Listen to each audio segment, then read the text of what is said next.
This is Street Knowledge with Chris Graham. Podcast. Chris Graham, and I've got Rod Mullins with me. It's Tuesday. We're going to talk some NASCAR. And Rod, we could talk about Joey Logano and Martin Truex Jr. probably for the whole podcast. Just all the fallout there from Martinsville and that little bit of swapping of paint and everything else that has had us talking NASCAR the last few days. So I don't know. I'll just start here. Take us into this here.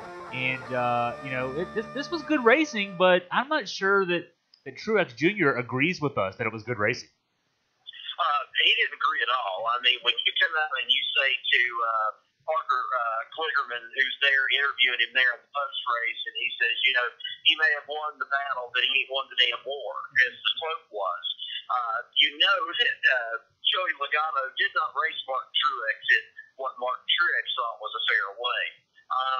From my perspective and watching the race on Sunday afternoon, it was probably some of the best racing that I have seen into the playoff system that they have had here for the last couple of years. Best finish that I have seen. Next to also the Roval. I think the Roval race was another great finish there. And we have to say it again. Martin Truex got knocked out there at the final part of the Roval race, and that cost him. So this time around, he loses it again to Joey Logano, who, by the way, I have to give credit to Joey Logano and Penske Racing because they've kind of downplayed this. They have downplayed all the big fuss that has been about this, and Logano held his ground. I think Logano knew he had the car to beat. He did not want to go and engage in any kind of wild racing finale that Martin Truex thought that happened. He held his ground the entire time. But, I've got to say, I think Martin Truex is playing catch-up, and I think he's playing catch-up right down to the point where he should have been a little bit more aggressive maybe in the season, and the team, this racing team, should have been a little bit more aware of what the situation was going to be because he's been in a situation now where here he is, and he's trying to play catch-up. And he's mad because he didn't make it into the first round of, this playoff system for this Final Four.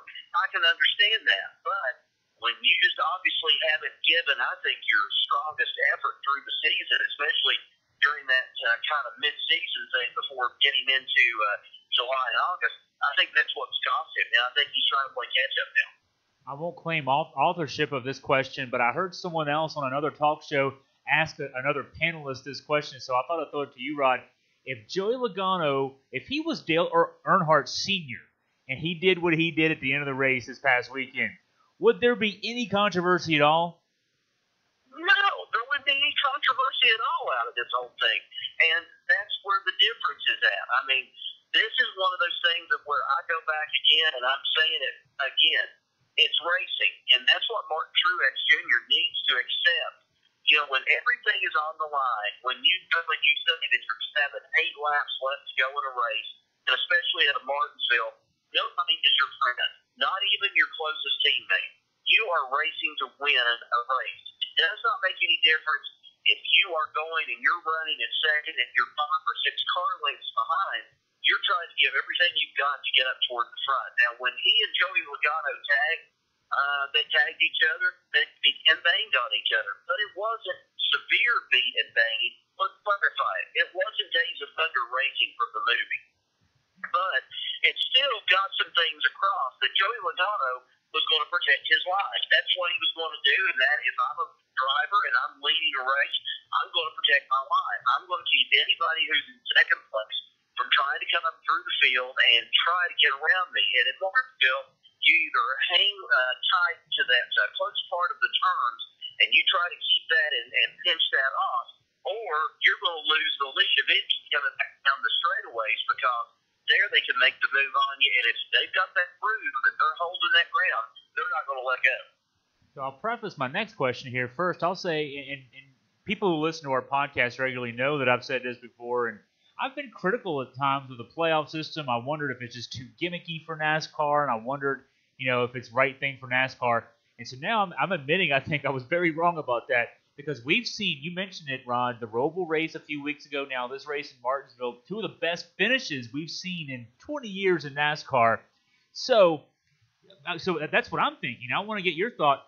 Was this finish and was the finish at the Roval? Is this sort of a byproduct, a good byproduct of the playoff system because they know they have to race hard to get to that next race?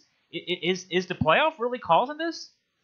Yeah, I think it is. I think the playoffs are causing this, and I think there's a little bit more with this jumbling. And I don't know if you watch the race or not, and you watch a little bit over in the corner. I know NBC's been having this thing of they will track these drivers through the course of the race, and they will show them at one point if they're up in the lead, they'll show them plus 5 points to the good on the playoff system. If you are Chase Elliott and you're down there and you're trying to fight around for 12th or 13th, they show you at how many other points that you have dropped out of contention with that. And I think that's probably one of the best things. It's the continuously updated sort of system that, you've got to be on your best behavior. And it's one of those things, too, of where I kind of rate this to a certain degree of signing a big-name driver or a big-name baseball player. Let's put it that way. And you go and you sign for a big amount of money. You maybe don't give it all or something in your second year or your third year of your contract, but then you've got those incentives in there, and that's what they've got with this playoff system, those incentives. And if you get those incentives and you get those points, that's where you're going to end up being on the positive end of it. And I think the playoffs have done quite a bit with this. I think it's changed the whole perspective of how the playoff system really is. I think so as well. Years before the playoff system came into being, and I think it's why the playoff system came into being, it seemed like you would have guys, they would build up their points through the season and maybe not quite coast through the last few races, but to some degree maybe there was some coasting down the stretch for those guys at the top and maybe the leaders. Some years where there were leaders with big cushions on top, and so those last few races will be anticlimactic, and that's not good. And here, there's nothing anticlimactic about this. I love seeing, even the guys who, every level of the playoff now, you've got all those different layers of playoffs. You have to keep getting closer and closer to the end. You can't rest on your laurels. You've got to run your butt off to get in the playoffs. You've got to run your butt to stay in the playoffs. I think that's been great for the sports, but we've really seen it this year. Well, and what I think is interesting, too, you've got drivers who are now out of contention. Ryan Blaney, for example. Ryan Blaney is technically, in one sense, he's out of this. But you've got Blaney in there. You've got another driver or two that Brad Keselowski, he was running really well at Martinsville on Sunday. But you got these guys that could end up being spoilers. And they could go and they come out. They sort of come out of this thing like a wild card. Do they qualify for it? Well, with the win, it could kind of put, things in place. It jumbles everything up there at the top because we're dwindling down on the number of races that we've got. But it's that wild card thing. That's the thing that scares some of these front-running drivers right now, especially at Martin Truex. Kyle Busch, maybe not so because he kind of thrives on that sort of thing. But for Martin Truex, it's one of those things that scares you at this point. What happens if one of those wildcard drivers comes up out of nowhere and then wins that race and then, pushes you out of contention at that top four level?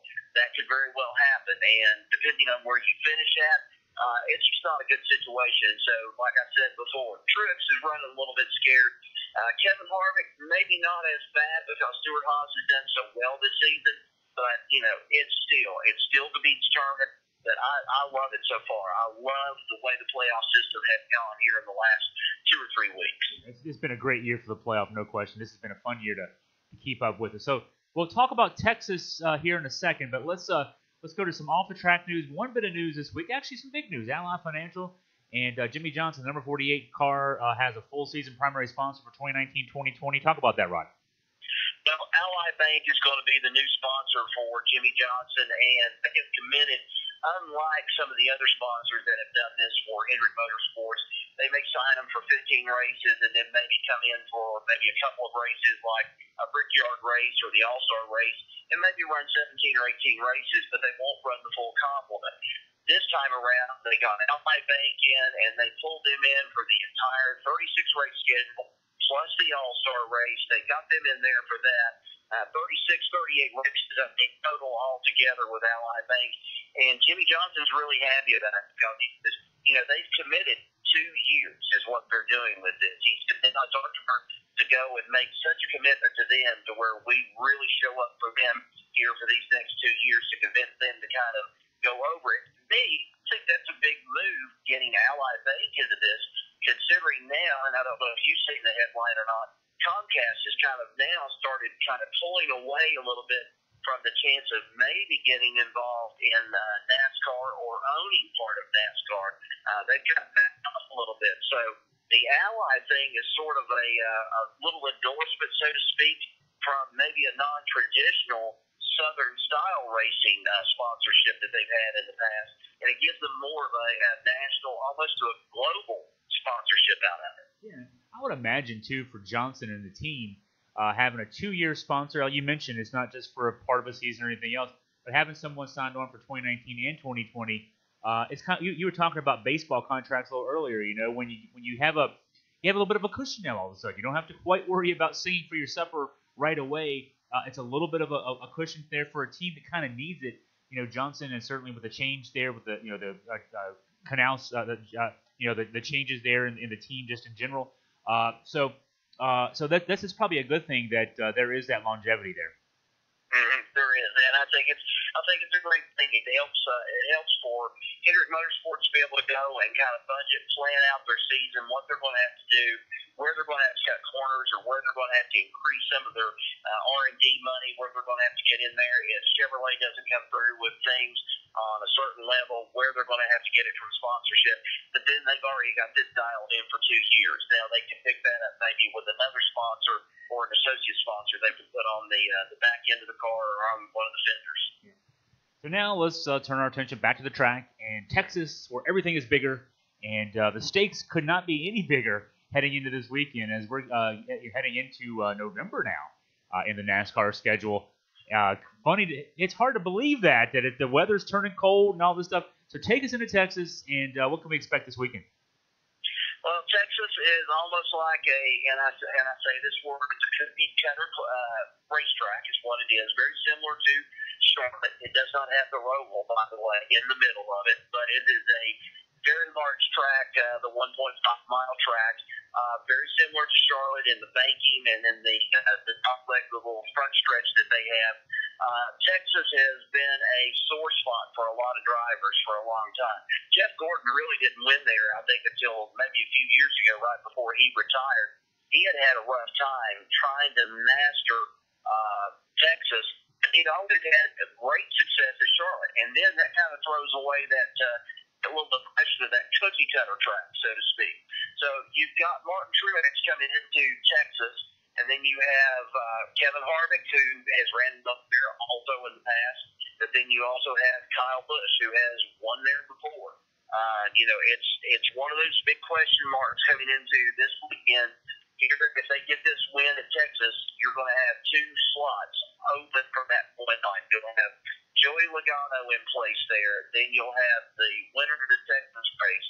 And matter of fact, all 3 series will be there this weekend. The Camping World Truck Series, the Xfinity Series, and, of course, the Monster Cup Series. They'll all be there this weekend. So it's a big 3 big races for the weekend. And as always, they do everything big in Texas. Eddie Gossage, who is the general manager of the facility, he always goes big, a lot like Humpy Wheeler used to in the old days down in Charlotte. And he goes big, he pulls out all the stops. And so whoever wins this one, hey, I'm not making any predictions on this one, how this one is going to go. Those top 4 that you have right now that can hold on and be in contention, yes, of course, Logano's already in it, but you got 3 slots in there. Another will be determined by this weekend, and then that'll only leave 2 more slots. Of course, you're going to have the race by the time they go to Phoenix, which is going to be completely retooled. And then, of course, you'll have champion that'll be crowned at Homestead right there toward the end of November. So anybody's guess who will win this one, but I'm sure we're going to see some banging, some beating. There will be some carnage, I'm pretty sure, out of this one, because Texas always reaches up and grabs some of these drivers when they least expect it. So we'll have to wait and see what's going to happen come this weekend in Texas. Okay, so it's the leaves are turning. It's getting cold. The calendar's ready to flip to November. That means one other thing, Ron. I know that high school football is also near and dear to your heart. I think we're in the final week of the regular season, maybe. Is that right? What do you got this week in terms of football?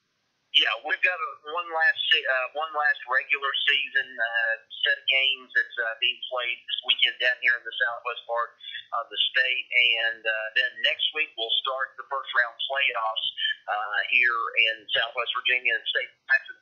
So that's going to be kind of iffy right now. There's a lot of teams that are still in contention for playoff spots, and then there's some just waiting to kind of figure out where they're going to be at. It's going to be interesting. I got to attend a game this past weekend down in Kentucky, and I'm going to tell you, they play by a completely different set of rules.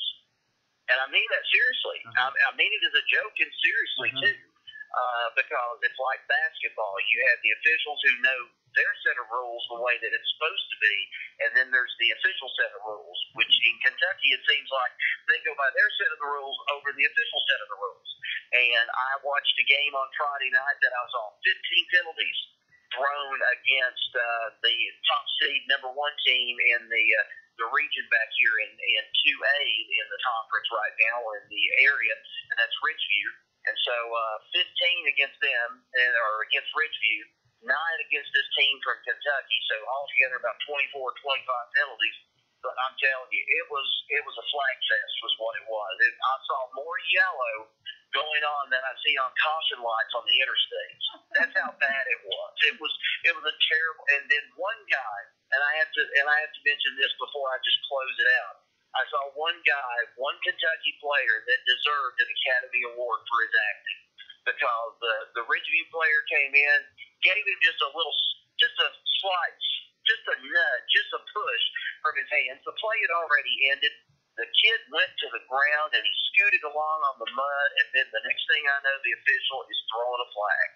And I'm like, it happened. It's already over with. And I mean, the kid just fell backwards, and before it was over with, I was yelling out into the field, and I just told to the official, I said, "Yeah, it's the best acting job I've seen all year compared to some of the movies I've watched. That's some of the best acting I've seen." But they didn't pay any mind to us. They just knew we were from Virginia, and they were going to give us a rough time the entire part of the night. So, they don't usually put names on the back of high school jerseys, but I imagine Truex would have been the last name on that one. So, it all goes together. It could have been. I could have been on that one. Considering the kind of weekend Truex has had, that kid just probably opted for the Truex jersey.